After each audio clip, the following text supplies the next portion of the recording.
Thank you very much, Mr. Chairman. I believe all my colleagues here in the committee agree we want the internet to remain a free and open place. But since 1996, it's been operated, Section 230 has been operated under a light touch regulatory framework, allowing online companies and providers to moderate their content heavily under an immunity shield. And I think many of us have seen some problems with that regulatory framework.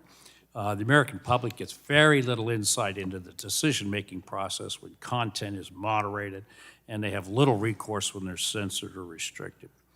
Recently, Americans experienced a high level of online policing from big tech during the last election, people saw a lot of stories being taken down immediately from Twitter and Facebook and whatnot. It's Congress's job to make sure that big tech companies are not obstructing the flow of information to benefit a political agenda and to ensure a free and competitive news market. It's our job to promote transparency and truth. As a member of the Select Committee on China and the Speaker's AI Task Force, I have major concerns about the risks of to our internet ecosystem from the Chinese Communist Party and other adversarial nations. Our younger generation, in addition, has never been more susceptible to foreign propaganda. Dr. Stanger, you stated in your testimony that liberal democracy depends on public deliberation to make citizens feel connected to a common enterprise that they feel they had a hand in shaping, but the techno-authoritarianism that we see on display in China especially sacrifices individual rights on the altar of Communist Party ideology. How can we ensure potential 230 reforms will safeguard Americans from that kind of nefarious online action? I mean, would amending the law to exclude companies with direct or indirect ties to CCP, is that a start?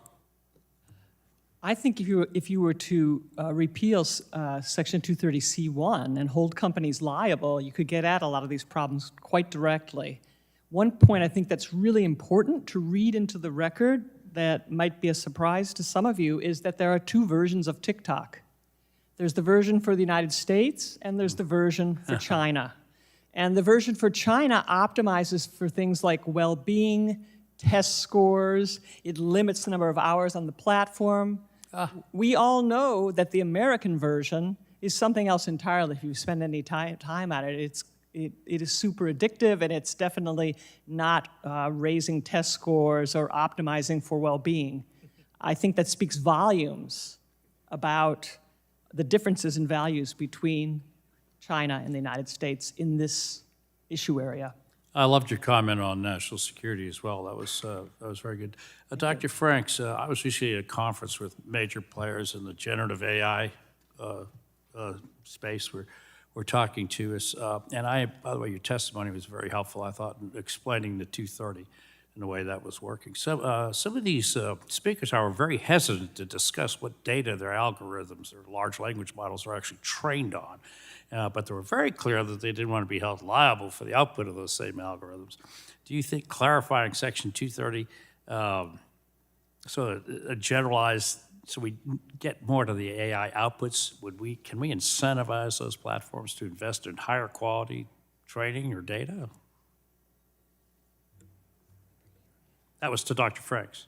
Okay, thank you. Sorry, we're a little confused about that. But yes, I think that one thing that should be made clear, and I do want to emphasize that I think a commonsensical reading of Section 230 would suggest that generative AI would not get protections, right? Because there's that distinction made in Section 230 between being a provider of these services versus being an information content provider. And a single entity can have both of those functions at different times. If you are taking in inputs and you are giving something over, a new thing that didn't exist before, some speech that was not there before, an image that didn't exist before, it's quite clear that that is your own product, and therefore the intermediary liability, immunity from liability simply shouldn't apply. That being said, many of us have been pointing out that for 20 years it should have been obvious that this interpretation and that interpretation and this particular defense by a particular company shouldn't have made sense under Section 230, and yet courts did it anyway. I like the way you pointed it out, actually, your testimony, that we have turned this law on its head. with common law, and now we need to, I think, get back in with statutory law. And so I thank you. I think, by the way, all three members of the panel, I think that you've really helped us with clarification 230.